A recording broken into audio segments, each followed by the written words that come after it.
Welcome, everyone. Tonight is Tuesday, November 15th. It's about 7:30 p.m. Tonight is the Planning and Zoning meeting. Tonight we have a public hearing and then a regular general meeting at the end. We are in Town Hall in the auditorium, and every member of the Planning and Zoning Commission is present. We have pretty much a full agenda tonight. The main focus of tonight's agenda is going to be the schools here in Darien. We're going to start off with the first two, so let's get right into it. The first item on the agenda is site plan application number 286A, Darien Board of Education, Hindley Elementary School, 10 Nearwater Lane. Proposal to renovate and construct additions to Hindley Elementary School, including eliminating temporary portable classroom buildings, replacing the library learning commons, correctly sizing general and special subject classrooms, upgrading building systems, and adding parking spaces to the bus loop, and to perform related site development activities, including adding landscape plantings, restoring and adding hardscape areas, and improving the stormwater management. The 9.6 plus or minus acre subject property is situated on the east side of Nearwater Lane at the southeast corner formed by its intersection with Boston Post Road, and is shown on Assessor's Map number 51 as Lot 43 in the R1 half residential zone and the Municipal Use Overlay Zone, MU. The decision deadline is December 29th, 2022. We're probably going to exceed that, right? So at one point in time, we're going to get it. Want to give us an introduction, please? Can we turn that noise off from the hallway? I think that's what we're doing, Okay. I think. Good evening, Jeremy. This is a recording zoning record. Because this is a site plan only, state statutes, the commission only has 65-day window from the date of receipt to actually act on the application versus a special permit, you get much more time to. I've spoken with the architects about that timing. They are going to grant extensions. So if the hearing doesn't close tonight, and we don't expect it will, that we can continue it into January and still get the extension time such that the commission can decide hopefully by the end of January. So we've already had those conversations because of very limited restrictions in state statutes on timing. Okay. So it's architecture review board is still looking at this. They've been watching the architects review that in December. Correct. And then there's Frank Flaherty, a peer reviewer on stormwater. He's not going to present tonight. He's working closely with the applicant's engineer, Joe Hannes. So you'll get Frank's responses at the next meeting as well. So regardless, there's no way we're closing this hearing tonight. Got it. Okay. Thank you. Who is presenting for the applicant? Welcome, sir. Good evening, Chairman. Please give you fantastic. What's your name and position for the record, sir? Eric Flaherty, the architects. Here this evening are representing the town of Darien and Darien Public Schools. With me tonight is Chris Price, who is the chairman of the Community Homes and Royal Building Committee. Also, Lauren Meyer from KDE and Joe Cannis from Finance. So here they are the civil engineer. Joe is here. Otherwise, we'll go ahead and answer any. Could you spell your last name for me, please? And Eric with an A-I-A-A-E-Y. Thank you. So this evening, there's 2 out of the 3 schools we're presenting to you tonight. The first one is Hindley Elementary School. Before we change slides here, just looking at, and unfortunately, this is a PowerPoint presentation. You're probably going to be looking over your shoulder to see it. But on the screen here this evening, on the left is on the larger images are proposed, and the smaller images are existing conditions. Proposed on the left, we're proposing to remove the existing library, the 1970s library, and restore the plaza where the bus stop is. And on the right, today on the east side of the building, there's 3 modular classrooms. We're proposing to remove those modular classrooms and put in new 1-story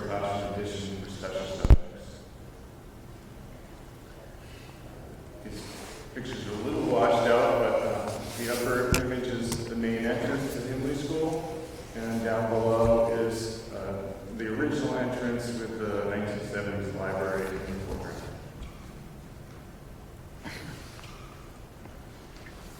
In your package tonight is a series of existing condition photographs. I won't dwell on those.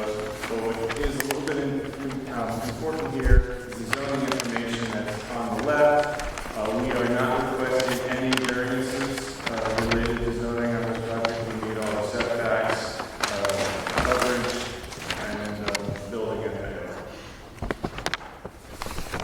I'd like to dwell on this slide briefly because this is really kind of the crux of all the material that we're planning to do improvements on the campus. So first, in terms of proposed demolition, we're demolishing the 3 portable classrooms on the east side of the building. That's actually the case on all 3 campuses, but in one of the primary goals of the school district. The second is we're demolishing the existing library in front of the original entrance. In terms of proposed new construction, we're constructing a 1-story addition, special subject on each side that's approximately 12,000 square feet. There's also a small addition adjacent to the kitchen on the west side for a new electrical room where we need to upgrade the electrical service in the building. We're developing an outdoor courtyard classroom as part of that addition on the east side. We're also developing a new entrance plaza adjacent to the bus loop where the library currently is. And then finally, we are redoing some of the asphalt playground space on the east side. Other improvements include replacing the remainder of the flat roof. There was a roof project a couple of years ago, so most of it remained intact for almost 20 years now. There's new mechanical equipment on the roof with mechanical screening. We're providing photovoltaic solar panels on the roof. And you'll see images of that, and we are restoring the original entrance portico by the bus route.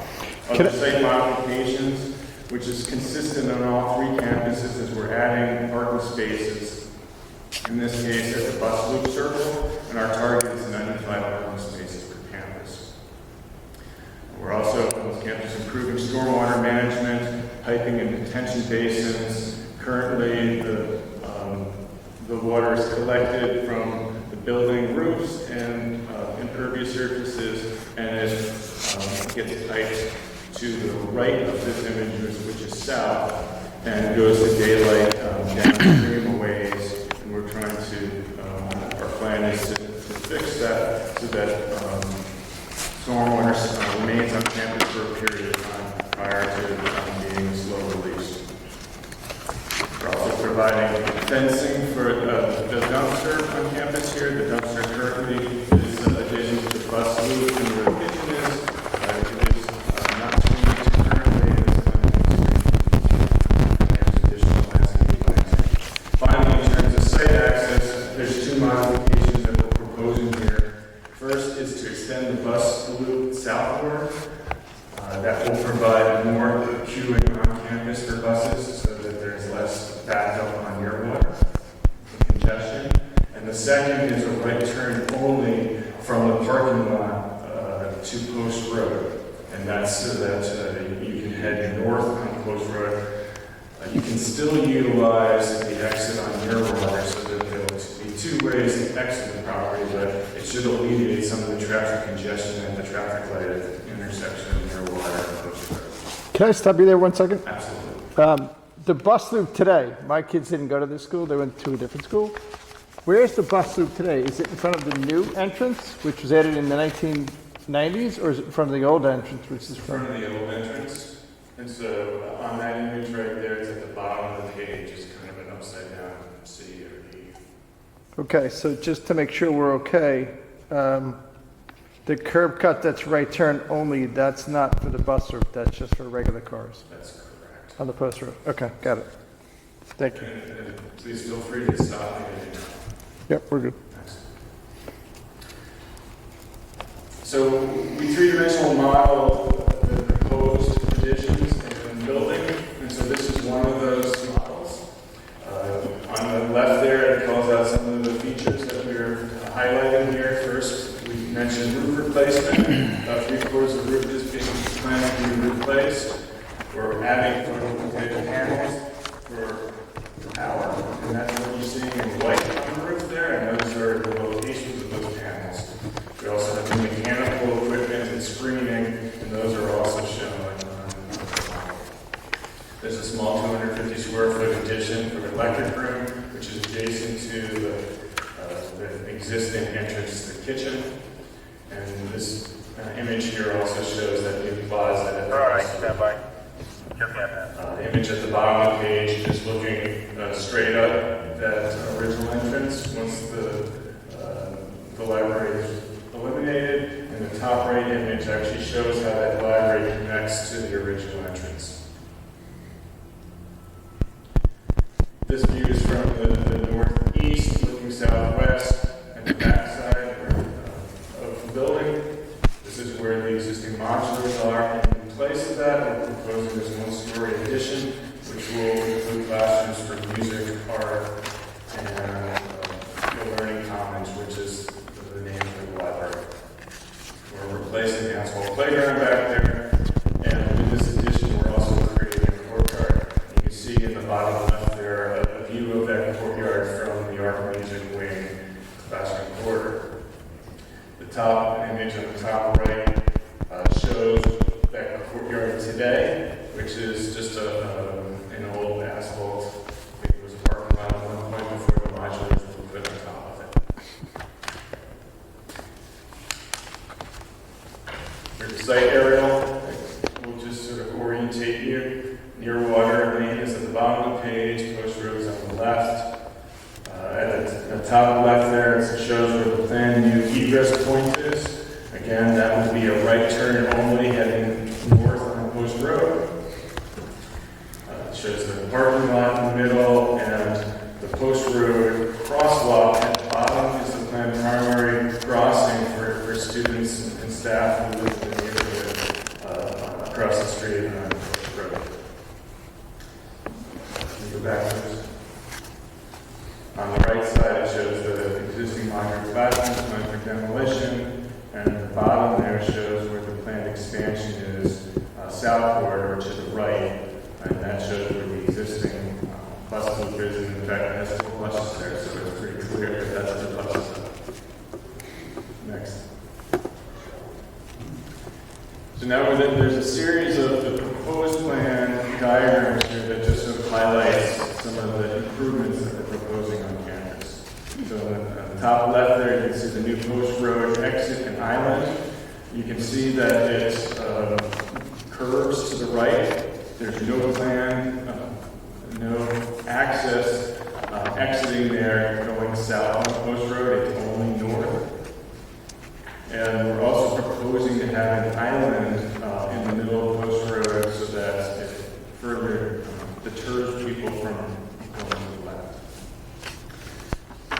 On the bottom is the parent pickup and queuing. So again, we will exit out either directly onto Post Road or exit down to near water lane.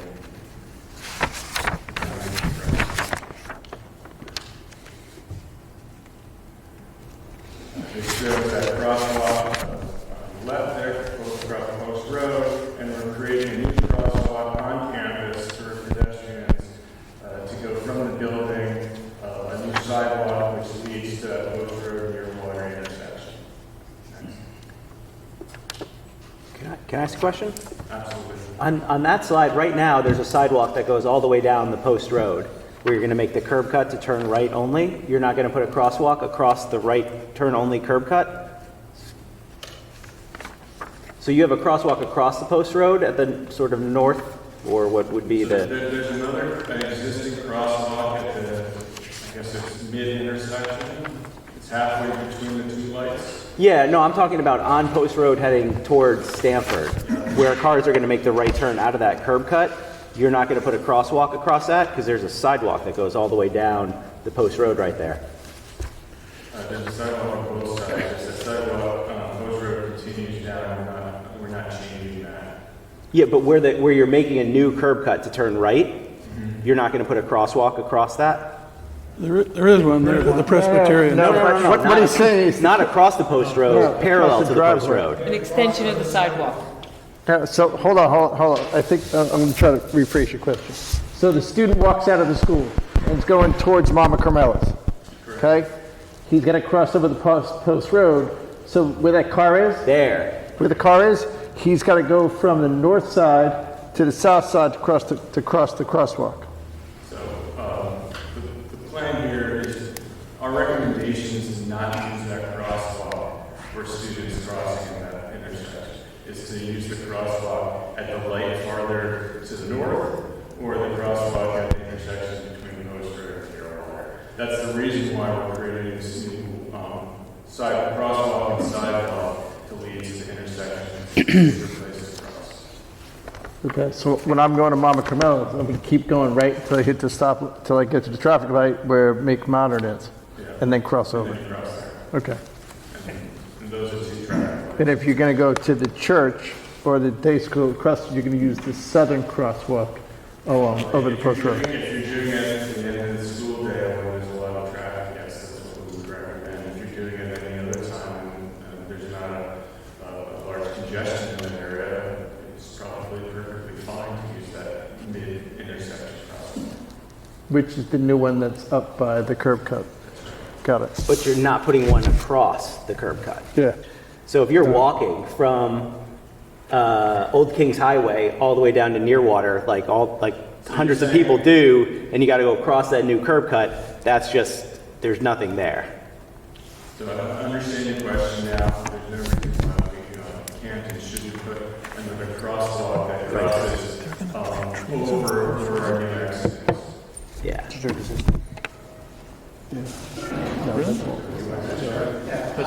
For the record, Joseph Canis, licensed professional engineer from the state of Connecticut. I believe the question is where that right turn only driveway comes out onto the post road. If you're walking parallel along the post road, are we putting it across? Yes. Yes, that was one of the comments that we received from the traffic reviewer, and we will be putting a crosswalk across there. Perfect. To delete the pedestrian path. So it's really just striping.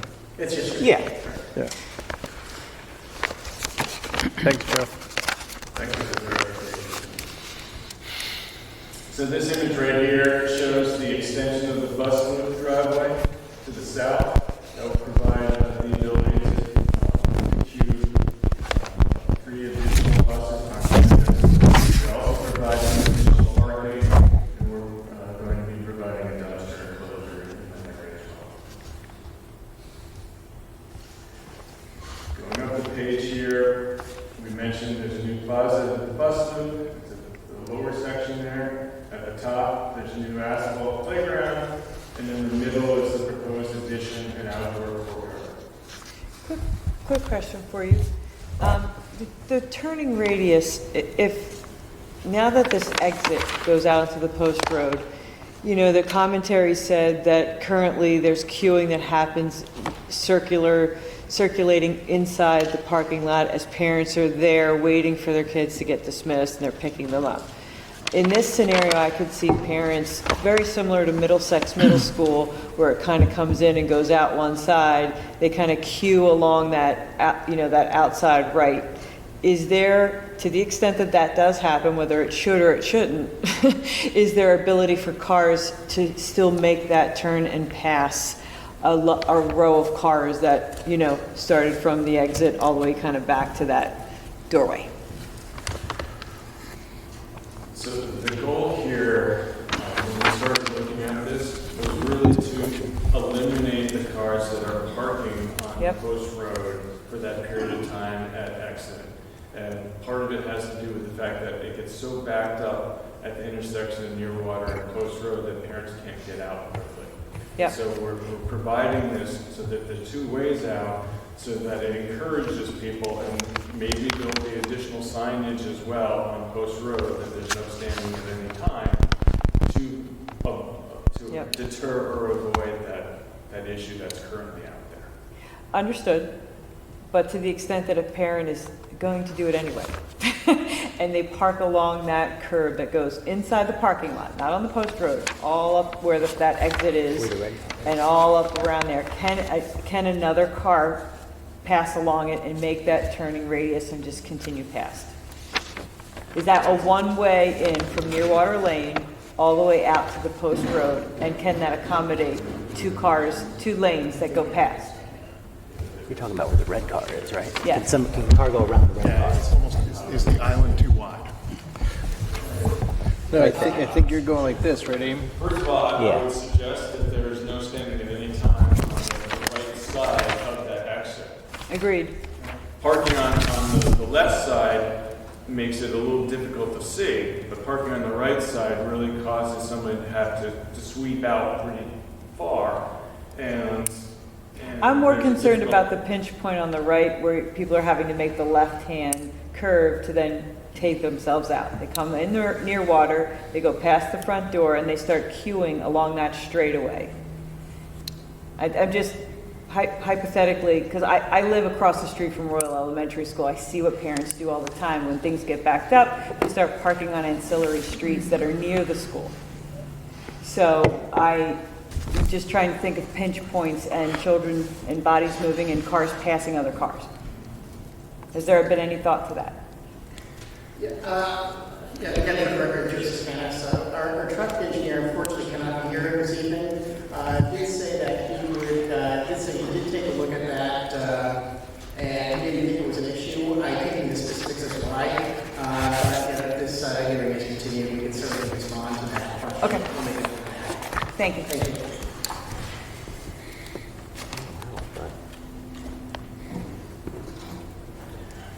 Finally, you'll see this a little bit more in a few minutes when Joe Gaskets comes back up here and talks a little bit about stormwater and stormwater management on campus. But where that oval is on the right side there, we're providing a new open stormwater detention basin, which will collect all the water that's on campus, retain it on campus for a 24-hour period of time. A lot of it will seep into the ground, and what doesn't seep into the ground then be released through the piping system. And with that, I'll turn it back over to Sean.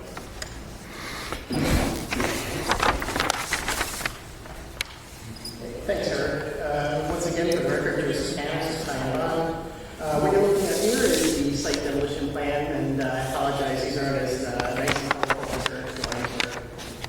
But to orient the commission again, north is to the left, so you see the first road there, and your water lane is to the west of the site, you see that on the bottom. So what this shows is the existing school, and you'll see different legends for different site elements that will be demolished. As Eric said, we're demolishing the front library in the front, and along with that, because we are doing some extension on that bus loop, we are redoing the pavement in that area. The existing dumpsters get removed, even though they're being relocated in the same general area. There's some changes to walkways. You can see we're demolishing some walkways in the general area on the west side of the building. In addition, and this is kind of important for the stormwater management piece of it.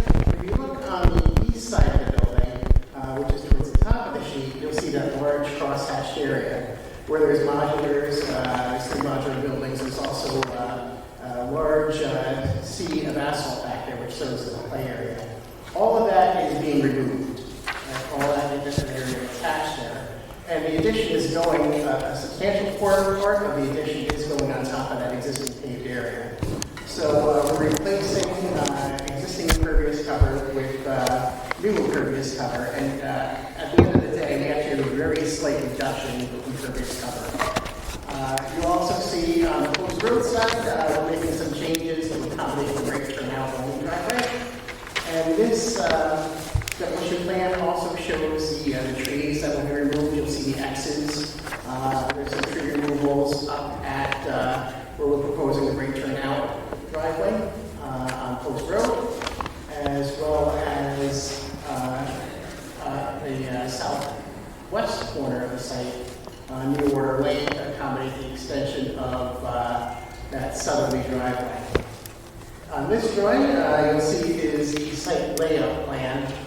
So what you can see in the back there is you'll see the addition on the east side of the school. You'll also see the courtyard that's enclosed by the addition in the existing building. At the bottom there, you'll see the extension of that southern driveway. You'll also see it comes in at a slightly different angle. We did check the turning radius for buses, that worked out okay. So they can make that left turn into there. It also helps align the rear walkway to the south of the building. That way, in case the Board of Ed needs to get a maintenance truck back there, that turn is better facilitated. You'll also see the entry plaza where the former library was. There'll be some seating in there. It'll be a much more pedestrian-friendly experience. And then you'll also see, as we proceed to the left of the drawing, we're realigning that curb cut off of Nearwater to better align with the front of the school to get that to be a straight curve line instead of that awkward wiggle that's there now. And then you'll see the crosswalk and the new walkway out to the intersection of Post Road and Nearwater Lane. Working our way clockwise, we get to the top of Post Road there. You'll see the right turn out driveway. That right turn arrow and that stop bar. Those will need to get adjusted based on the traffic peer reviewers' comments, and we'll have a painted crosswalk across there. Then just continuing around the baseball, the softball field, that doesn't change. That's just shown for reference. And you'll see east of the addition, you'll see the asphalt play area, but you'll notice that it doesn't extend as far to the east as it does today. Some of that sea of asphalt that's back there is broken up by pathways. And so we're now moving on to the site drainage plan. There is a drywall system in the parking lot. Hold on one second, Joe. Yeah. Couple of things. The basketball court on the top of the building, is that going away? The bed, Being replaced. right. It's, the hoops are being moved. It's being replaced. Is that also going to double as a parking lot? Sir, no comments from the... Laura, can you go back one? Sorry, I wasn't clear about that. The basketball court right now is north of the new curb cut on the Post Road. Right, yeah, there you go, that's good. So what's going on there, that'll need to remain. But we are adding a driveway apron there, so that will be used as temporary parking for special events. It won't be used it's just basically surface overflow parking.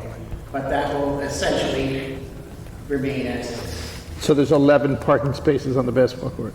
11 or 12, I don't remember exactly. Yep, okay. I count 11, it could be 12. All right, then second, the primary entrance to that parking lot, is that being widened or narrowed? I know you're moving the curb to the right to straighten it out. That's right. Squiggly. Are you moving the one to the left? No. Are you making it skinnier or making it wider? We're keeping it the same way, I believe. I'll have to confirm that. But the intent was to get the southern curb line, the one closest to the building, to better align with the curb that's there now. Agreed. But I believe it's a minimum of 24. I think it's actually a little bit wider than that. It might be 26. Because that's tight today. Okay. All right. Well, we'll take a look at it. Unfortunately, I don't have that number in my head. But, That's okay. I know. I believe it was a little bit wider, but I'll confirm that. Because you're definitely making it wider, but then on the drawings, I can't tell if you're shrinking it on both sides and shifting it all the way to the south. Right. Yeah. The northern side of that does shift over, but I don't know. It doesn't look like it's shifted as much as the opposite side. So it looks like we did widen it, but I have to see how much. I can follow on that. Okay, and again, that's two directional. That's but it goes in and out. That's correct. Yes, in and out. Okay. Okay. Thanks. So that has the drainage plan. There is a consistency of levels in the which brings the process of the culvert. And of course, Murphy's Law, that culvert type goes directly through our planned additions. So you can see what it's highlighting there is the new path of that 12-inch tonight. So we're relocating that. And that discharges into a stormwater detention pond. Our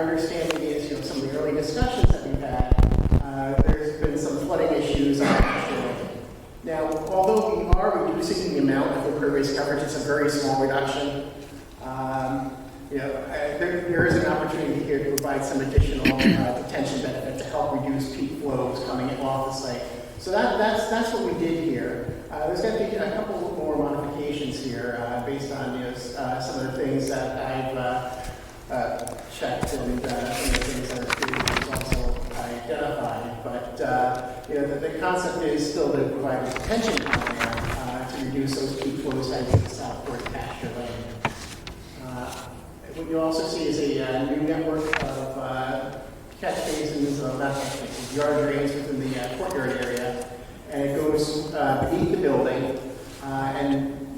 Since it's beneath the building, since it's beneath structure, we're doing that as double iron pipe because it can handle the load better. And we're also putting in a sleeve parallel to that. So in case if ever something were to happen to that pipe beneath the building, there's another route to get underneath the building. Kind of a belt and suspenders approach. In the front there, we are discharging to the existing storm drainage system in near water. And that system in near water actually combines a little bit further downstream with this system from pasture lane. So they converge.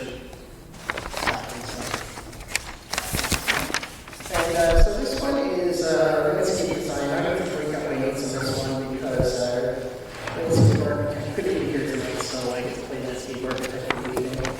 Let's go through some of the bullet points here. You'll see the planting plan there. So our landscape architect selected a native tree, shrubs, and drought covers. With the goal of those to be low maintenance and drought tolerant. And some of the improvements that we're doing is start at the post road side. We do some plantings around the driveway along the frontage. We're also doing a revised play area near water. We're continuing the existing stone wall and introducing, carrying over the same pillar concept of the driveway to replicate the look there. We're also providing some additional street trees at the south end. In the entry plaza, where the library will be demolished, we're going to have seating and some plantings there. And in the courtyard, that'll be set up. You'll see this as a common element through the different school projects. Here's a better view of the entry plaza. Thanks, Lauren. Where you can see, it's a little bit more formal, but it provides some plantings there to see the trees and the circles, as well as some seating on those seat walls. So it'll be a nice pedestrian space. And what you have here is the courtyard. We have some seating. It's an amphitheater type arrangement, so there could be some teaching, some performances. And in the center there's a rubberized play surface. And so with that, I do want to... Can you go back 1 second, Joe? Can you just highlight the ADA access to the new front door? ADA access to the new front door. Yeah. Off the bus circle. So right there, and then Lauren's got it right there. Okay. Actually, there's a, Got it. so it's a ramp system that gets out there. Also, is there going to be some type of barrier that prevents kids that are playing at recess getting into that catch basin? There you go. Okay, the detention pond? Yeah. Yes, that'll be fenced. Okay. Yeah, you definitely want to fence that. Got it. Is that going to be a see-through fence, or are you going to make it like green chain link? Well, we do have plantings in front of it, but it'll be chain link. If the commission wants, would prefer a different type of fencing, that's certainly something we can evaluate. You can put that, garland stuff inside the chain link fencing if you want. Okay.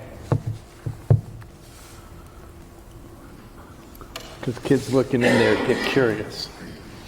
Yeah. That's why we're... Maybe I can go fishing. So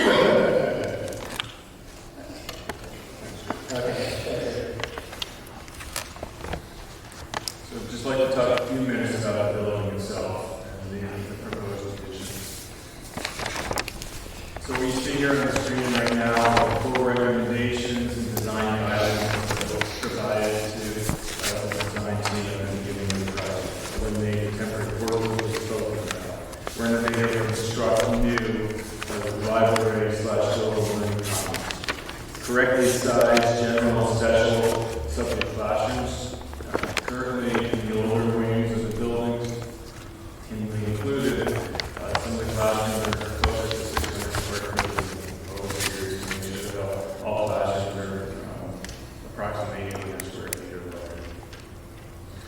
And we're upgrading the outdated building systems, primarily the mechanical systems, as well as the electrical plumbing systems.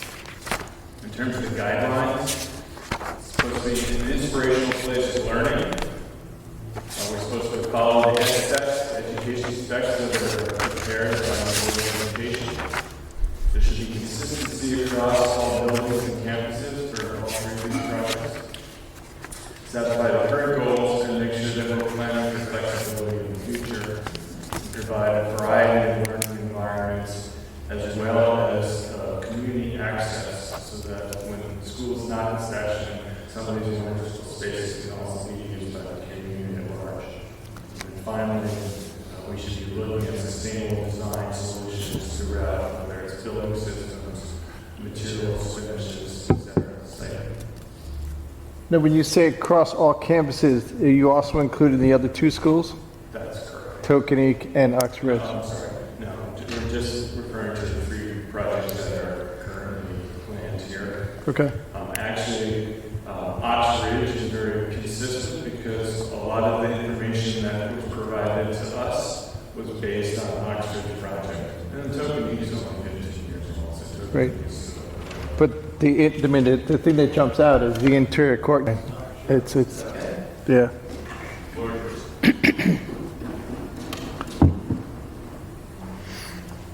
Just state your name. What Yeah, hi, Mr. Price.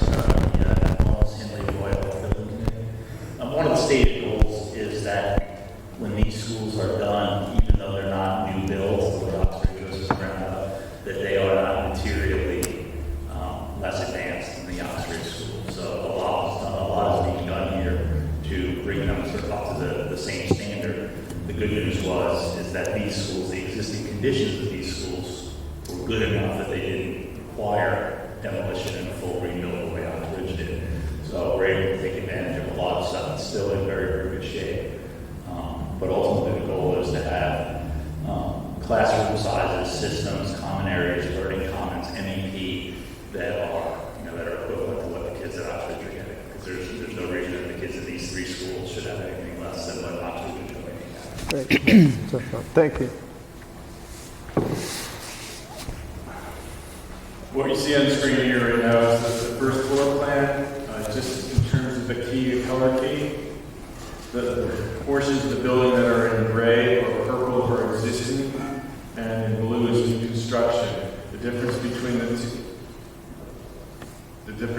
the two areas that are existing in gray is primarily mechanical upgrades only, and then in purple there's more significant improvements, including the room reconfigurations and changing of use. In terms of the area of blue there, on the top left, it's the learning commons. In the middle is world language, and to the right is art and music classrooms. One other thing before we go to the next slide is what we're looking at is creating grade level groupings or houses. The kindergarten house is existing, the 4 classroom cluster at the front of the building. The first and second grade house is now clustered in the back, and these houses become sort of dedicated areas for those grades with other grade levels, not necessarily needing to pass through to go to other spaces. Next. This is the second floor, and this is the third grade house on the left and the fourth and fifth grade house on the right. The houses are typically 4 classrooms per grade, as well as resource spaces. It shows the roof plan, proposing everywhere where you see the green dashed line, that's replacing the roof. Part of this project, the white boxes on those roofs are the photovoltaic panels that are proposed.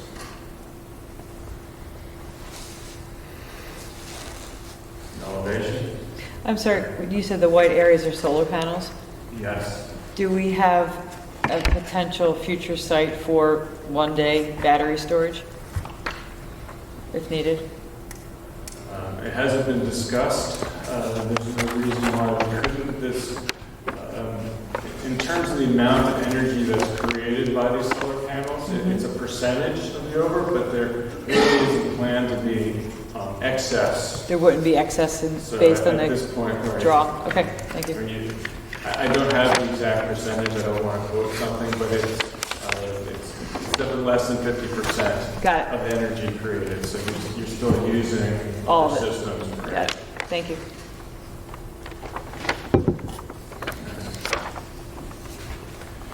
So the building itself, on all three campuses, are generally sort of a kit of parts where, in terms of exterior finish, brick and masonry and cast stone to match existing school buildings. The additions are a 2-story for the classrooms, 1-story for the special subjects with high ceilings for the special subject spaces. Learning commons will have bay windows looking out to the courtyards on all three campuses. We are showing outdoor classrooms, courtyards for all three for socializing, education, and play. Where we have connecting quarters, there's glass in the connecting quarters to look outside so you can see daylight and enjoy the seasons, which is so important in parts of the country.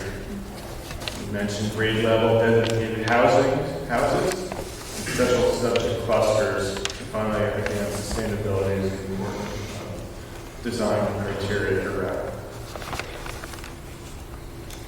Here's a view at the bottom of the page is the existing conditions. You can see a couple of modulars.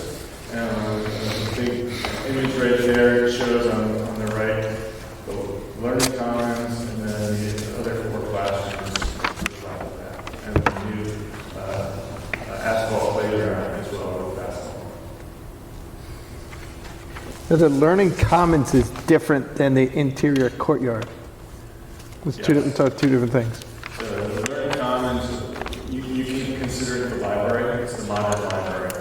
Okay. And so that's an inside space, but then directly off of that learning commons is an outdoor space. That's, you'll see when you see all three projects that it has a similar outside space that you can have performances out there, you can have a poetry reading, and it's also for casual play. Okay.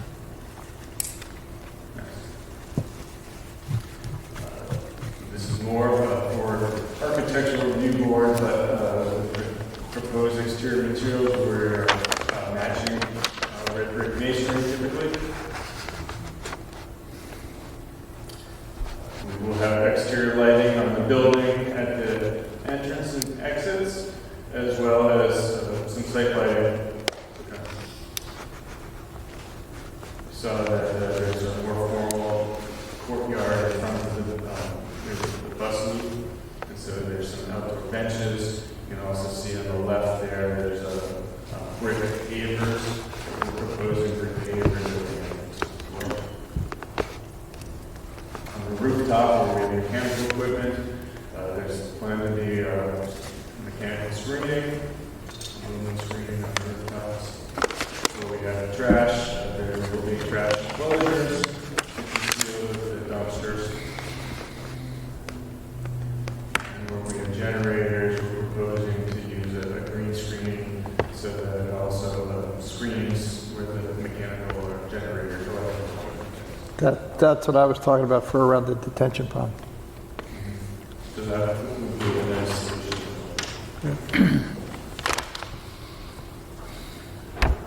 This is part of the submission, I believe. I don't really think that we need to go through, but in terms of sustainable design, we have an itemized list of all the areas that we're proposing for both the site as well as the building. With that, I'll open it up for questions. I'm going to hit you with one, and it's really not it's not in your purview, but it's something we're going to have to address. I was at the school yesterday at 3 o'clock. A lot of kids cross Nearwater Lane to go to the other side of Nearwater Lane where the sidewalk is, that's asphalt. Okay, so you cross Nearwater Lane, then the crossing guard gets you to go across, and then you go down to your house that's on Pasture Lane or Harbor towards the beach. That sidewalk is in really bad shape, and it's really narrow at certain times. So I would get on the list of Public Works to get that sidewalk addressed. It's going to be the west side of Nearwater Lane. That's where all the kids, they cross Nearwater with the crossing guard, Then that whole sidewalk in front of that thing right there is in the Norotan Heights, like, at the Norotan Fire Department, little lot that's across the way. Then they all walk down there, the sidewalk goes down to about 18 inches wide. Are you also asking for a straight crosswalk? It's already there. It is. Yeah, no, it's there, but the kids, I mean, this little girl was running down the street with her little dog that was the size, you know, like little 18-pound dog, and she's just running, but the sidewalk goes like this. We already fixed it over at Middlesex School, where the whole sidewalk was asphalt, but that was all, we tried doing it in some applications, but it's across the street, it's not your property, you have to get on Public Works list, because there's gonna be issues there with other houses. I should say, well, while I agree with you, if you're down south on Nearwater, some improvements have been made by Public Works in the last year or so. Yeah, no, Public Works do a great job with sidewalks, but it's the top end that is that, because people do walk from there and go to the beach. Yeah. You probably want to know the start and end to that project that you're proposing. I mean, it's gonna take, the way the Public Works, works, they do like, a quarter mile a year, and then they do it again, and they do it again, and eventually get the whole thing done, but And they have that's to- where all the kids running Have to down. deal with tree removal too, I suppose. Yeah, yep, all that stuff. But they did it at Middlesex School. Okay, I mean, I think you did a great presentation. I think it looks a lot like the other new school, Oxridge, with all interior stuff. I mean, we're not experts on the size of classrooms and whatnot. That's what you guys are for. If they're right size, they're right sized. I don't really have too many questions. I'm going to open up to everybody else, but I do want to make sure. Joe, are we going to go over the traffic and parking study today relative to Michael Galante harnessing handovers comments yet? Have you got a chance to look at that?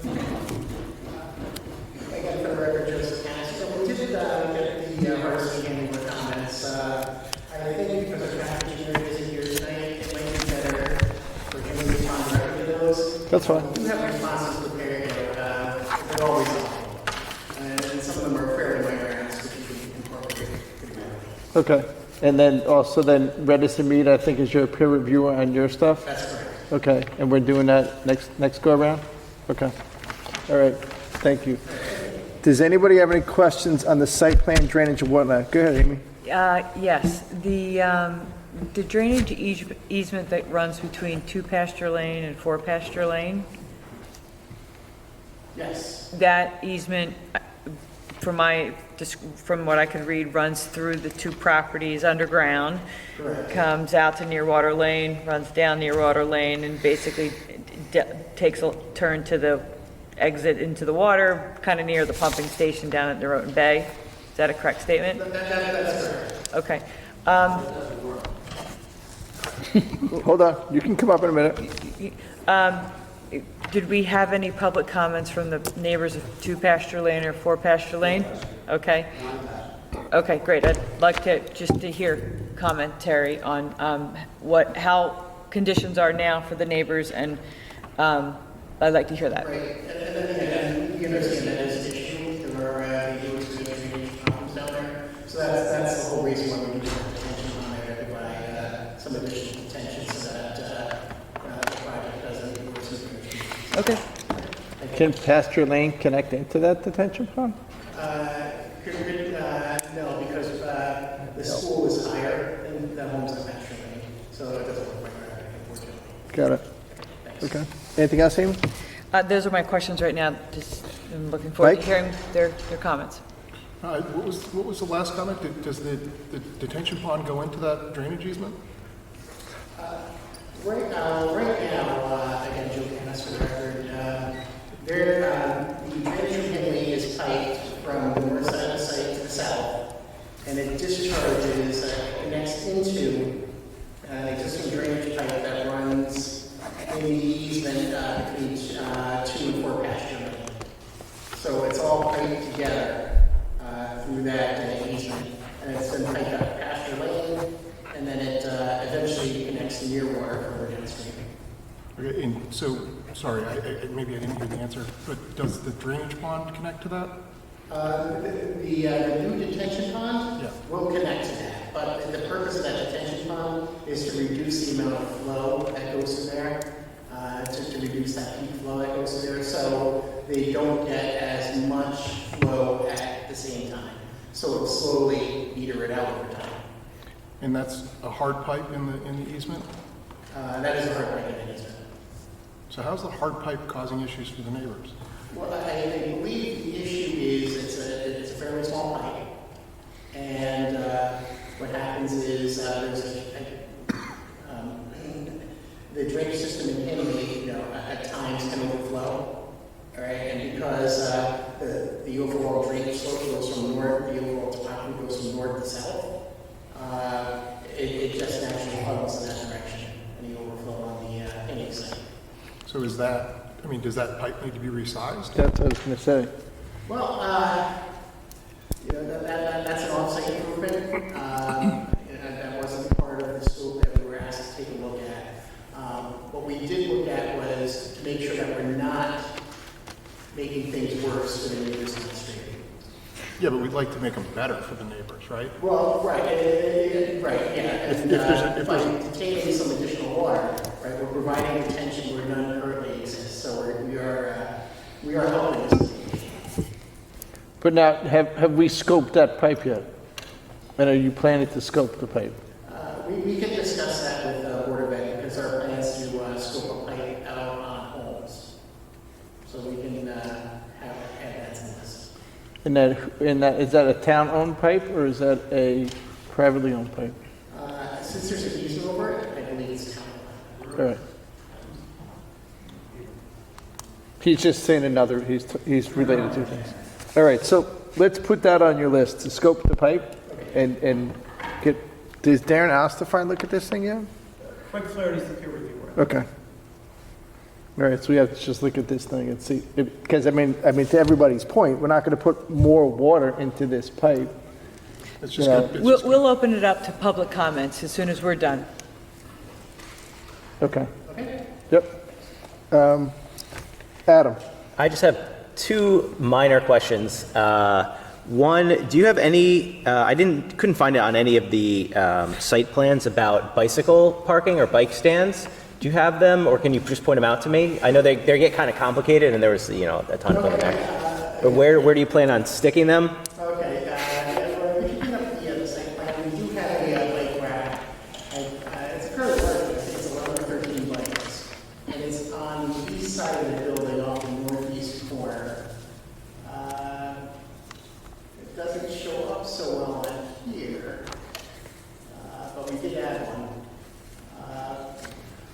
It was gonna be Where are we looking? Up in that area. I don't see it there, but Where? Right up there. yeah, up in that general area is where we initially had it. It might have been moved.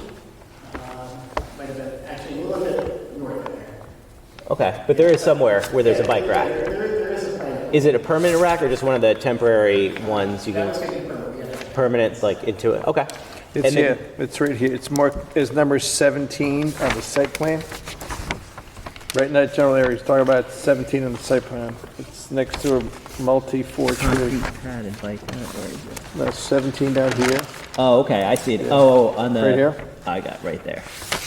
And then the only other comment I have, the fence on the north and east, the chain link fence up there, that borders the church sort of parking lot on the east. Are you guys replacing that fence up there, or are you just keeping it? Because it's kind of sorry looking, and it's a little broken in a number of places. Right now, we don't have any plans to replace that, but we can review that with the building committee. Can you take a look at it? I think that fence is pretty rough shape. Past its time. There is a stone wall on there. Isn't there? I think the wall's over here. I'm talking about this fence Yeah. over here is like falling down. Yeah, I think there's a stone wall there. You can put it in front of it. Anything from you, George? Yeah, in terms of the traffic flow, just so I can compare and contrast, what is the current enrollment at Henley, and what are we planning for?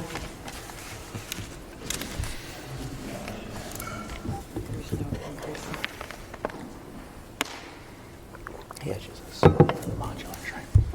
We're not adding any more classrooms, we're just right-sizing them. So are you combining classrooms? Because you're making those 600 square footers to 800? So at Finley and at Holmes, you have 24 general classrooms, 4 Okay, yep, kindergarten, fifth grade.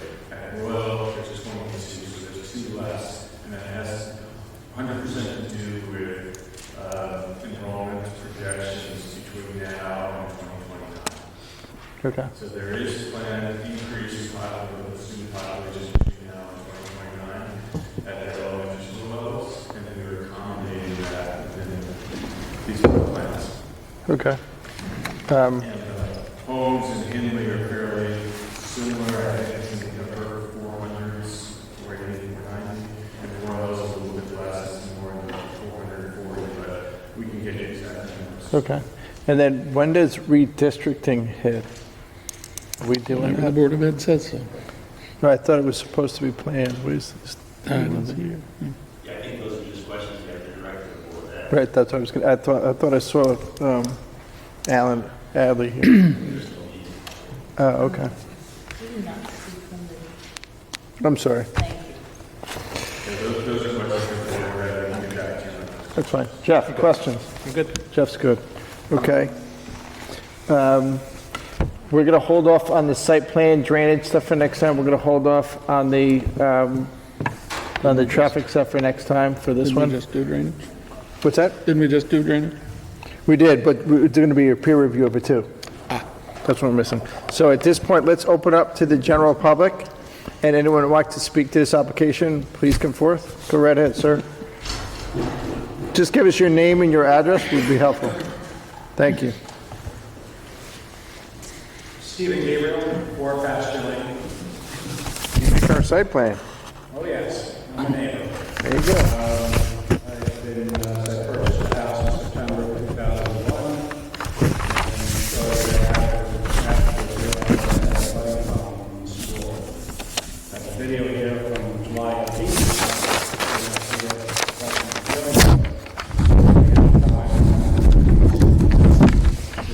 You can send it into the planning zoning office, so it gets into the record. That'd be great. So basically what has happened is there's an easement in 4 Pasture Lane for a drainage pipe. So when I moved in, I realized I was getting basically a river stream from the school from the property in Pasture Lane. And this drainage pipe was rooted, wasn't maintained. So I called, I said, we can't do anything about it. Trees are there, my neighbor's trees, so I just lived with it. Superstar was standing, trees came down. I think Mike Lynch started working for the board today, I called him up, and he was there within 2 days, they put it in the pipe. I believe it's a 12-inch pipe, previously it was a 6-inch pipe. So if you want to look at it now, it's probably old because it's 10 years old. I did give them permission to cut the angle, because really they're supposed to go straight down the property line. I gave them permission to kind of angle. And since then, where that angle meets, I now have a little sinkhole. So it's obviously a failure of the pipe, because it's pulling the dirt through. So I thought that was solved the problem. But what had happened now is the system beyond my property cannot handle the water flow. I believe there's a pipe that goes down in between the properties, the Pasture Lane and Nearwater, that's rooted, wasn't maintained. And I think the water from this pipe from the property line then goes into the storm sewers, and they can't handle it. So it backs up on Pasture Lane. From there, it backs all the way back up to the school again. There's a storm sewer grate in the property behind, the water comes up there. Probably has to come up 2 or 3 feet, forms a large pond, and then I get a nice stream of water coming across my property. Now, where's this pond show up? In the road or in your backyard? The Or? pond that's developed is from the back up, it's on to the school. Okay. There's a drainage sewer, you know, and it just, you can see it's where the pipe connects that goes through my property. So, and there's a lot of water. I mean, there's a significant amount of water. My house is a timber, it's on a slab. If I had a basement, we would fill the basement. And so there's an issue. And it's not being solved. And so now we see this plan, and now it sounds like I'm gonna have a pond in my back wall over the property line. I'm downhill. So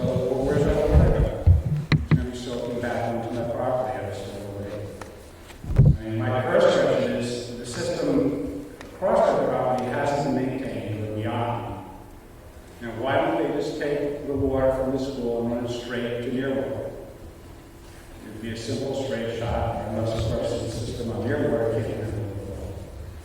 So, that's my main concern. And then, just looking at the plan, we have the new basketball court, and we have one there now in the back. A couple times police are called because it's in the back of the property. Simply because there's kids climbing up on the roofs, track hitting, does that playground have to be in the back of the school? So that we more towards the front, so you don't want to invite that type of behavior. It's intimidating kids, but it does happen. Minor, but looking at, that's also asphalt, so there's more runoff. So my main concern is the amount of water that I receive from Henley School onto my property. And it doesn't seem to be getting solved. Okay, thank you. So Mr. Flaherty will note that, so will Mr. Kenneth. Please.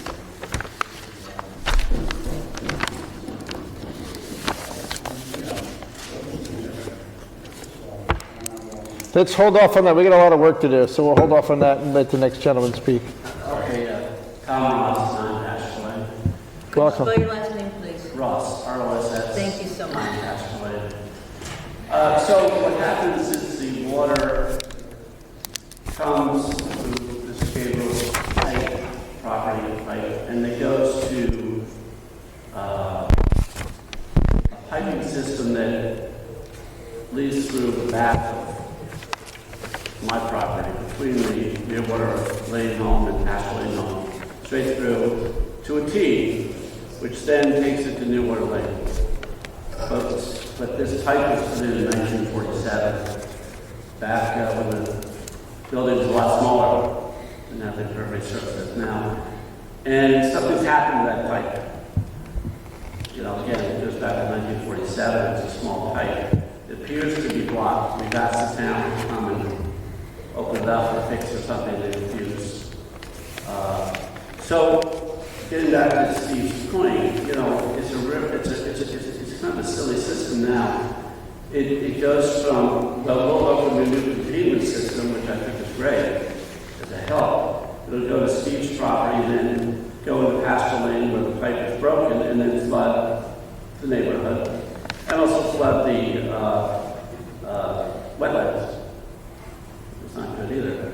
So the simple solution, instead of having it go from the containment system across pasture lane, the back of two homes, and then to a T, and then to Nearwater, just go from the containment system west to Nearwater. It'll solve everyone's problem. Okay. Hey, Joe, just real quick, how deep is this? How many gallons does the catch basin or the proposed detention basin hold? Because it's not a rain garden. It's a legit detention basin you see on a golf course. That's correct. It is a detention basin. I don't have the volume at the top of my head. I can look at it. I have the engineer report with me. I can take a look at that, but I can report back to you after he gets more public comment. Because it's got to be right-sized also. I mean, we're not making much more, the buildings in per se is not getting that much bigger, but you have a lot more roof area because you're getting rid of the modulars, which weren't really roofs and get captured, to now you have a whole new physical buildings that you're capturing the water. So you're capturing more water off the top of the building. Right, because again, there's an actual very slight reduction in impervious cover on this site.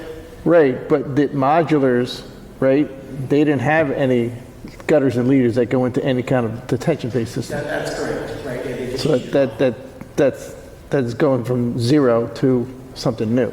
Right, that's right, yeah. So we're providing additional management measures on the site. Okay. That don't exist today. So we have to right-size this thing and find out where the water goes. I mean, it is off-site, so the Board of Education budget cost ends at the property line, in my mind. But if we're fixing it and we're building this new system, somebody that's on the other side, which is the town, has got to fix it at the same time. Yeah, just very quickly to respond to the comments about piping the proposed detention basin west near water. We'll take a look at it, but one of the things, concerns me is that your water lane is actually higher than that proposed detention pond location, right? So if you were to walk from the detention pond towards Nearwater, you're climbing grade, which might not work by gravity to drain that out that way. But there could be, there might be a solution where we can take some of the building, some of the eastern half of the building out to Nearwater. So we'll take a look at that. You could take the eastern and north. Sorry, the western half of the building. What about the northern half of the building? That's something else, we can look at too, but you're going to be limited by the capacity of the system in Nearwater. All right, so what we don't want to do is to move a flooding issue somewhere else also. So we have to kind of strike that balance. But does all the gutters and leaders, does all the water from the roof of the building go into that one system, or can you create a second system? There's a potential to create a second system. Right now, everything is directed to that detention basin in the back. Right, so if you split it and the north half of the building goes to one and the south half goes to the other. Right, it's just where you outlet that second system. Is there enough capacity anywhere? So That's the whole, right, that's what I'm that's the $1,000 million question. You know? If you're dumping into near water already. Yeah, eventually it's going into Nearwater. Well, it does, eventually it all gets to Nearwater further down, but we have to take a look to see what happens between here and that junction further downstream. And Great. it's like from the topo, it's actually relatively flat over there. From the pond to Nearwater? Yeah, it's Yeah. 49 and at near water it's 47 feet. Okay, so it might work. Again, I'll have to take a closer look at it, but in general, just looking at general terms, everything kind of drains towards the center. It might be a little different as you see or something. So we'll definitely take a look at that. Mike's dead on. It says 49 at the top of your detention basin and 47 at the intersection of at the new curb cut. Excellent. Then there's a 51, 52. Look. See? Go ahead. You just make wait to get to the microphone first. And introduce yourself again. Tom Muscat. Thank you so much. So, from what I understand, there was some cooling in the southwest corner of the property, and Mike Lynch did put a drain there and drained it to Nearwater. That's closer to, it's not where we're talking about, but there's a precedent where they did take the runoff and drain it to Nearwater right there. Okay. Maybe you want to identify that in the plan. That's fine. I got it. You're good. Next. My name's Matt Raven, R-A-B-E-N. I'm at 6 Passion Lane, so I get some of the flooding too, and I appreciate you guys are focusing on this. I'm very grateful to hear that because it has been a real issue. But is this proposed pond, is that going to create standing water for us next to our houses? Is that how it will work? That is how it works, yes. But it's supposed to drain out within 24 hours? 72. Okay, that is super appealing, obviously. So if we can come up with, it sounds like you guys are exploring other solutions that would be better for us than a malarial situation there. The other thing that I wanted to bring up is much smaller than the water issue. I know you're adding some lighting. I just want to make sure that the lighting isn't, some of the lighting now shines directly onto us, and so that could be taken into account when you guys are putting it on. Thank you. Yep. Okay. Steve, did they do a lighting impact study? No, it's not in the application. Is that not required, Jeremy? You have to take a look to see what they've done. Who can answer the, hold on, 1 second, I'll get to you. We like you. With regards to the schools, do you know what time the lights are supposed to go off in the parking lots? Okay. That would be, You have to come to the, well, he can answer or, okay, Head of facilities, Kevin Munner is going to have to respond to that. okay. the only real new, there's no really new parking lot lighting, but just it's the lighting on the buildings? That's correct, except the entrances. Okay. Or exits. Okay, we just take a look at that stuff and make sure it has shielding, it goes down and It whatnot. has to have dark sky shields. I saw you said that, yeah. Okay. Next, Mr. Fred Conzi, former chairman. Welcome, sir. Fred Commons, 24 Royal Road. I want to thank Jeremy for putting the Royal Road one at the end of the agenda tonight. At this rate, you guys will be here until tomorrow morning. I really have more of a 30,000-foot question. What is the process? Because I don't on all these schools, because I remember having gone through with the high school, when we did the high school, there were numerous public hearings, and I just want to know where we go from here and what's the timing. All of my neighbors, I will tell you, on Royal Road are familiar with this. I've contacted every one of them. They all have copies of the construction drawings, and I don't see any of them here tonight. But I'd like to be able to know what the process is. This is just a site plan review on both of the applications, or actually all three of the applications. It's not a special permit, so it's not as extensive as the high school, where it's a real new build, or as extensive as Oxridge. The hearing's not going to close tonight. We still have to hear from the Architecture Review Board. They're not meeting till next week.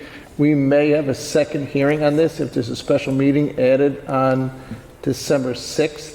If not, it's going to extend into the new year. But there's at least one more night of hearings. My major concern is the process, and the construction in all these schools. They're all in tight neighborhoods, rural particularly. And the question really is going to be very disruptive to these neighborhoods, the construction. And when we did the high school, there's issues as when do the construction vehicles will be able, when they're on site, when do they begin, and when do they conclude at the end of the day. Royal Road is a very constricted road, particularly when the schools are coming in, the kids are coming in the morning and in the evening, in the afternoon, and in the middle with construction traffic at the same time. This has had to be really well planned by the Board of Ed. Now, I will tell you that I have lived in Royal Road for more than 4 decades and had a running fight with the Board of Education on when they deliver and pick up refuse. We'll get to Royal, though, in a little bit. I'm not going to stay for the Royal Road, because like I said, you'll be here till tomorrow morning at this rate. But Okay. I'm concerned about the process and how these properties are managed by the Board of Ed. Because I've had many conversations with many people who follow the Board of Ed, and I've never seen them be able to really get down to the guts of why they have to empty the garbage, the refuse, the dumpsters at 6 o'clock in the morning. Okay. All right? Yep. So as long as it's going to we'll have another shot at this, that's all I care about. Thank you. Yes, we will. Okay. Anybody else want to speak to this application? No. Jeremy, can we get a sequencing plan for the project? Request that from the Board of Ed or the architects? Sure. Now's the time to go through any other requests that the commission has, sequencing and phasing, when is work expected to begin, in terms of things like that. We talk about lights, lighting plan, details on the lighting. Next time we'll also cover the peer reviewing, both for stormwater, and Greg Del Rio, Hardesty in Hanover, who's already working and getting feedback. Mr. Candace and his team, Greg Giannis over at Time and Bond. We'll cover those next time as well. When is this supposed to also, the question, one of the questions is it a 3-month build? Is it a 12-month build? You know, We start in June, which is 8 months from now, end of June. The moment the kids get out, the last day of classes, the contractors will pull in the other exit, and we'll get a month done next summer, which is a typical school construction schedule, and they can certainly talk next time about the details, how long they expect to be in school, what they expect to get done in each phase of construction. okay. There's just what you said earlier, there's not unlike Ox Ridge or unlike the high school, there's little to no regrading for these properties. So if you notice, in the legal notice, both Royal and Healy do not have regrading applications involved with them because basically they're taking the existing ground and just moving things around. So there's no regrading. Certainly next time we'll also talk about stormwater drainage. I know Joe and his team's going to do more research on that as well. Okay. Then we also have to make sure we touch base with the Board of Ed relative to timing, because there's got to be some kind of state filing and all that stuff. Yeah, why don't we address that now? The state filing and the RTM's got to bless all this stuff. One thing I didn't mention is, because these are substantial improvements in town properties, Planning and Zoning Commission will have to issue a report under Section 8-24 of the state statutes about consistency with the town plan. I've started working with Kate Bush, town administrator. She's hoping to get that request for a report to us in January to kind of coincide with what we expect to close in the hearing and an expected decision from the commission in late January. So you'll deal with that as well in January. So that's the mandatory referral. That's correct. You call it, okay. So that's the second piece. So because the site plan, certainly there's a lot of moving parts, a lot of expert testimony. The referrals will come later. The RTM has already met relative to some funding issues, which Mr. President covered for you. Okay. Will help us out. Just as an overview, the one thing the Planning and Zoning Commission does not want to do is knock you guys off track. Okay, so if we have to add a special meeting, we will add a special meeting. Yeah, I mean, at this point, the things with the state will be happening in parallel with your process and with Jeremy's process. The state, the key deadline for the state, upcoming deadline for the state is December 1st, where we have to get our funding appropriations and schematic designs to the state, so that most importantly, the funding request gets on the legislative calendar. And then we've been working very closely with the state Office of School Construction. They've been reviewing the schematic designs. We had a series of meetings with them on schematic designs, including the mechanical engineering site designs. So that process is going on. There's nothing at this point that I can see that you guys are doing that's going to hold that up. I mean, obviously, the input that we're getting tonight, we'll address with the design team and with the committee. The guardrails for us are really the ed specs that were adopted by the Board of Education in 2021. So we can't do things that are not contemplated by the ed specs without having to go back and getting them modified. The ed specs is mostly due to the interior of all the buildings, correct? Well, the interior inside, they talk about drainage, they talk about parking, they talk about safety, they talk about construction phasing, things like that. So, and one of the things we're focused very, very heavily on is construction phasing and safety, because this is meant to be, this is going to be a 2 years worth of construction, starting in June of 2023. The goal is to be done in August of 2025. So there's going to be construction during the school year. The hope is to get a lot of work done in the summer, but very, very focused on phasing and keeping construction as far away from ongoing school activities as possible. Okay. So are you guys preparing phasing plans and construction plans at all? Every year, construction managers preparing phasing plans. Okay. So at the end of the day, it's a 2-year build? Yeah, from the time ground is broken in effect, yeah. Okay, so we're saying ground's going to hopefully break June 15th, 2023. Okay. Right. Okay.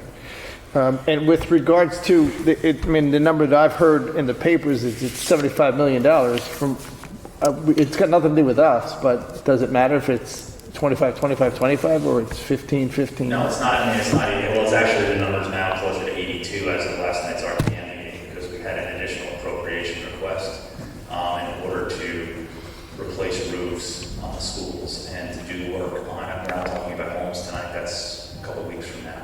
But to do work on a property that the Board of Education is taking care of custody and control over at homes, the 32 White property. Right. And so there's been an increased appropriation to cover both the roofs and the 32 White work. So that's bumped the aggregate budget to 82. Not it's not exactly even a third. Okay, that's fine. I'm serious. I don't want the Planning and Zoning Commission to knock you guys off track. Appreciate that. Okay. One thing I would like to Go ahead. add, potentially in our peer review on the drainage, they did talk about the maintenance of, that the owner will be responsible for cleaning the catch basins, drains, manholes, piping, et cetera. I'd be curious to see, what recommendation on maintenance to these plans. You have an inspection schedule every 4 months outlined, but if there's any more details that we could have about that, because I think there's a lot of concern about some of the drainage. Drainage is. So the more information we could have about that. Priority item, certainly at Hindley Homes, to be considered oil, but it's just it's less urgent. Yep, understood. So, but the maintenance aspect of it is, Joe's team is good at trying to design the best system within the parameters that we have, within the campus that we have. And then it gets turned over to the school district and the facilities folks maintain it. So Joe's trying to design a system that is the most efficient from a maintenance standpoint as well. Yep. Okay. And then Joe, with regard to the pipe, Mike Lynch was the I guess the director of construction for the schools, or the facilities guy for the schools. He was the facilities director. He retired right in June of this past year. One of the neighbors made a reference that Mike changed that pipe at one certain time, but it sounds like it's not. It's on town property. It's not on the school property. So I don't know if Mike could have done that if it's not on the town property. I mean, we're getting into the weeds, and you got to figure out if this thing can hold it anyway. Right, yeah, and again, for the record, Chris Buchanan, I can review that with facilities, Board of Ed facilities, to see what their recollection was. And there is they did add a dry well in the southwest corner of the site, that is shown on the plans. Okay. It's shown on the plans? On the survey, correct. Okay. Oh, I see it there, dry well. Very small. Yep. Okay. Everyone's good for tonight, right? We're going to move on to the next one? Yep. All right. Let me know. Go ahead.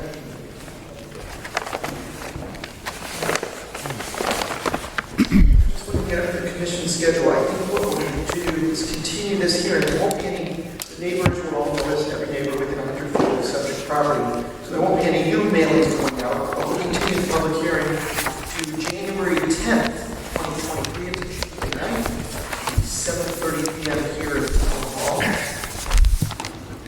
We'll be in this room, room 206. January 10th, 2023, it's Tuesday night, 7:30 p.m. in Town Hall. Great. Okay. So for the general public, that's going to be it now for Hanley School. We're going to move on to the next school, which is Royal School. Okay?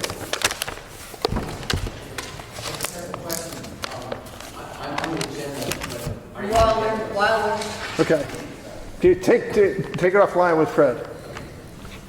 Okay, next up, let's go outside, next item. Next item on the agenda, site plan application number 283A, Board of Education, Royal Elementary School, 133 Mansfield Avenue.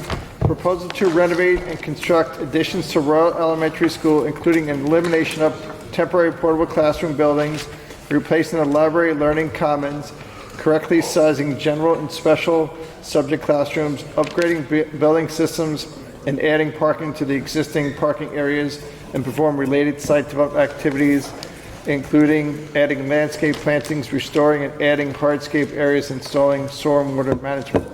The 8.3 plus or minus acres subject property is situated on the west side of Mansfield Avenue at the northwest corner formed by its intersection with Royal Road, and is shown on assessment map number 6 as lot 54 in the R1/2 residential zone and the municipal use overlay zone, MU zone.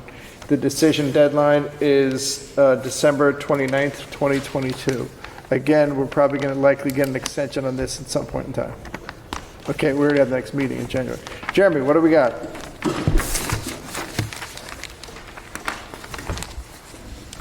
Jeremy Ginsburg, Planning and Zoning Director.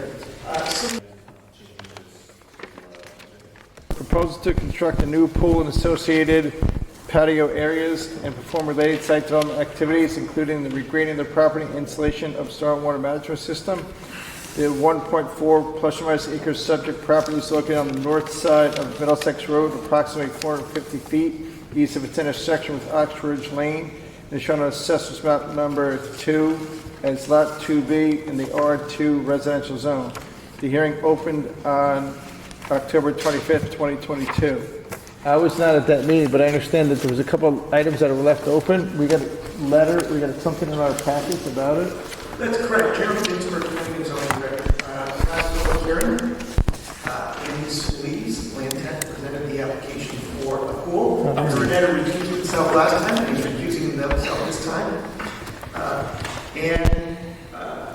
Basically, it's a pool on the northeast side of the house, an associated terrace and retaining wall. One of the comments received was from a neighbor to the west on Oxford Lane. Oxford Lane. And so we asked Andy, professional engineer, to take a look at those comments. Joe Canis of Ty and Bond peer-reviewed the drainage. And Andy's been working closely with Joe on addressing his very minor concerns since the last hearing. So Andy's going to tell you what changes he's made to the plans. Joe Canis is here to answer any questions. We'll take it from there. Okay, we have Joe Kennis's memo from March 9th. So go ahead, Andy. Good evening. For the record, Andy Soumalides, S-O-U-M-E-L-I-D-I-S, from Land Tech, professional engineer and principal. Just to bring you guys up to speed pretty quickly, it's a rear lot off of Middlesex, an existing single-family house. To the west of that, and the yellow you see is we're proposing the pool. Just beyond that, you'll see a small drainage system, and beyond that is a retaining wall that holds back the fill of that edge. Essentially, the pool was set at the same elevation of the billboard doors on the west side of that house, and then basically a level area for a pool patio and very minimal lawn. So essentially, a portion of the pool gets excavated, and the dirt basically gets pushed to the west, and the wall gets built to retain that. I think Joe had a couple comments regarding the drainage plan and report that didn't match up. I think in a previous version of the plan, we were showing a different size cul-de-sacs that didn't match the drainage report, so we basically updated the plan and report to match. We resubmitted it to Joe for review, and I think he kindly reviewed that in a quick manner before this hearing, and I think he was all set with our comments. So, any other questions we're happy to answer. The owners are trying to start the pool actually in winter, and get it in so they don't hit any delays in the spring and be swimming Memorial Day when everybody else is trying to get a pool. And so they're actually slated to really start this work, especially with the way the weather's been, beginning of December, hopefully we can secure it. You better get an approval pretty quick then. So we're hoping in a couple of weeks you guys can vote on this, and then we can move through building. Do we have any more comments from the neighbors at all, other than from last go around? Okay. Then Joe, I read your memo. We don't really, do you care that the plan's less than 12 feet wide? Or you want to just go through it real quick? There's only 4 items. Yeah, just for the record, Joseph Canis of Time Bond. I did make a comment on the width of the construction easement, the construction entrance, just to make sure it was consistent with the plans, the detailing plans. And Andy did address the few drainage comments I did have. I think had some comments about different elevations and grades and things like that, from what I recall. But those comments were addressed. Okay, so the last time at the meeting, which I was not at, did the general public know that it was 10 chambers and it was marked 6? So everybody knows that there's enough there? Because it says it's going to be 10. So there were 10 smaller chambers, 10 of the 100 units, and now these are 6 of the larger, the 330s, which are 30.5 or 30.5 inches, sorry, versus the 12-inch ones. So it's a different depth of chamber. So it was based upon 6 chambers, 10 chambers are proposed, therefore the pre-proposed were greater than those stated in the report. So the 6 chambers now are bigger than the 10 that were on the... It's basically equal quantity because they're the bigger depth to them. Okay, that's not what Joe says. Yeah, just as a clarification, I think I might have missed the actual size of the chamber. I didn't have the history of what the 10 were before. I was only looking at the plan that was in front of me. Okay. Right, but that's how I picked up that discrepancy, but the calculations prove that. Okay, so it's the same gallonage or capacity. Okay. Anything else on this one, folks? No? Okay, entertain a motion to close this hearing. Jeff makes the motion for a second, Adam makes a second, all those in favor? Hearing closed. Okay, we'll probably deliberate it next meeting, will we, maybe? Next meeting of the weekend. Okay, fantastic. Great, thank you. All right, next item on the agenda, and Mike, do you make the record reflect Mike Netter recused himself from that? Yes, I did. Okay, and now he's coming back. Okay, you want me to read these into the record? Or are you going to make it?